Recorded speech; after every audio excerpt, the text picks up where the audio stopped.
کیا آپ جانتے ہیں قرآن پاک میں آدمی لفظ 24 بار آیا ہے تو وہیں پہ عورت کا لفظ بھی 24 بار، لفظ دنیا 115 بار تو وہیں پہ آخرت کا لفظ بھی 115 بار آیا ہے، 28 مرتبہ لفظ فرشتے تو وہیں پہ 28 مرتبہ شیطان لفظ بھی آیا ہے، 145 مرتبہ زندگی کا لفظ آیا ہے تو اسی طرح 145 مرتبہ موت کا لفظ بھی آیا ہے۔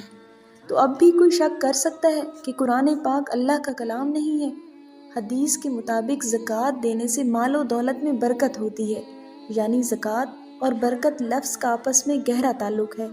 اب دیکھیں قرآن پاک میں زکوٰۃ لفظ 32 بار آیا ہے تو وہیں پہ برکت کا لفظ بھی 32 بار ہی آیا ہے۔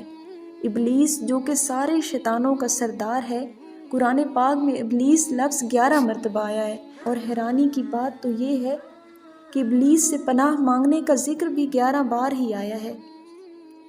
ہم پر جب کوئی مصیبت آتی ہے تو اللہ تعالیٰ ہم سے اس مصیبت کو ٹال دیتا ہے تو ہم اللہ کا شکر ادا کرتے ہیں۔